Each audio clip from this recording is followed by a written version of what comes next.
పవన్ కళ్యాణ్ భారతదేశ చరిత్రలో ఒక రికార్డు సాధించారు. జగన్మోహన్ రెడ్డి ఏదైతే కోరుకున్నాడో 175కి 175, 25కి 25 ఎందుకు గెలవం, 100కి 100% ఎందుకు విజయం సాధించం అని ఈయన ఆ నినాదం ఇవ్వకుండా సాధించేశాడు.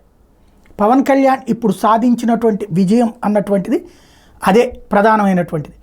తను పోటీ చేస్తున్నటువంటి ఏదైతే పిఠాపురంలో ఘన విజయం ఒక ఎత్తు అయితే 21 స్థానాలు తీసుకుని 21 చోట్ల గెలవటం, 2 పార్లమెంట్ స్థానాలు తీసుకుని 2 చోట్ల గెలవటం అంటే పవన్ చెయ్య పట్టుకున్నోడల్లా అదృష్టవంతుడయ్యాడు, పవన్ని ముట్టుకున్నోడల్లా అదృష్టవంతుడయ్యారు, పవన్ని నమ్మినోళ్ళల్లా అదృష్టవంతులయ్యారు. అలాగే రేపు పొద్దున పవన్ని నమ్ముకుని ఉన్నటువంటి మిగతా వాళ్ళకి ఎమ్మెల్సీలు వస్తాయి, అలాగే ఇతర పదవులు వస్తాయి.